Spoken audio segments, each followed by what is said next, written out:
You know when you're thinking of moving to a place and people tell you it will be great and wonderful and there's literally nothing wrong with the city at all, anything, and you know there's got to be something they're not telling you? Well, I believe in full transparency, so let's talk about some of the things you're going to hate about Arlington.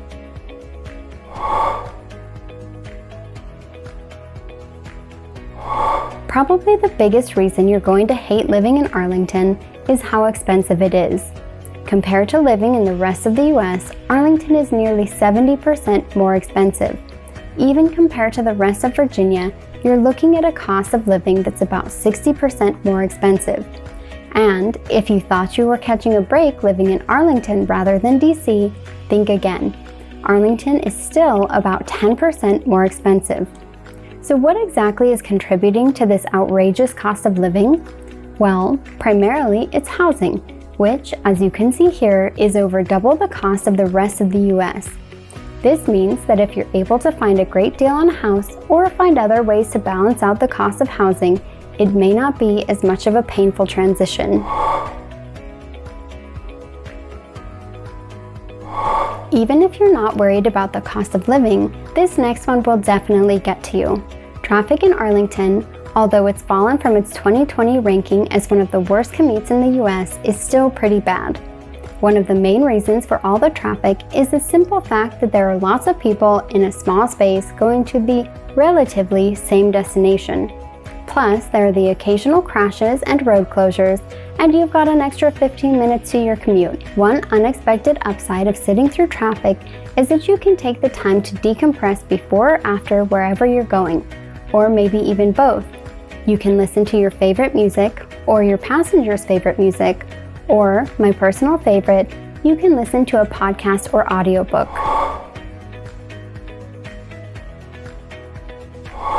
While sitting in traffic on its own is definitely not my favorite thing, it gets even worse when the drive becomes extra stressful. And how does that happen? How about aggressive driving? Oh, and did I mention the distracted drivers? And did I also mention the randomly closed roads? And did I also mention the motorcades and bad weather? And I think you get the point. There's usually a lot more going on during the drive here than just coasting down the road, and that can make the drive a lot more work than normal. Driving in Arlington means you need to be top of your game, watching out for what's going on. As much as all of this can be incredibly stressful, it also teaches you real quick to be a better, more attentive driver.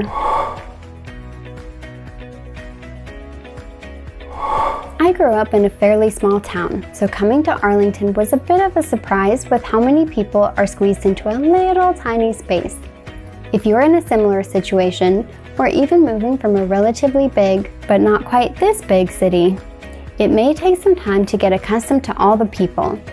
On the flip side, once you do get used to having so many people around, it can be kind of awesome to get to meet new people from all over and learn more about them. That said, you may not ever get used to it.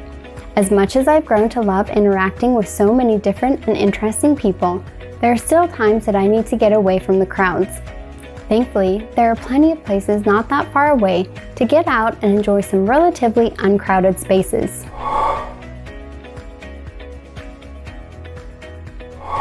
Speaking of crowded spaces, remember when I mentioned there being a little tiny space for a lot of people?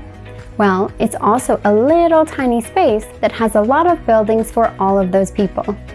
There are plenty of office buildings, plus all the buildings for shopping, plus housing, and what that ultimately means is that you don't have a lot of open space to work with. It's more of a concrete jungle than not, and if you're used to seeing for miles around you, that's going to be a bit of an adjustment to make. There are a couple bright spots though. Arlington has been pretty great about putting in a good number of parks and having trees throughout the city. In addition, if you're ever really hurting for some wide open spaces, you just have to head out west a little and you've got some awesome nature options like Shenandoah National Forest. Maybe I'll talk more about some of those in a future video.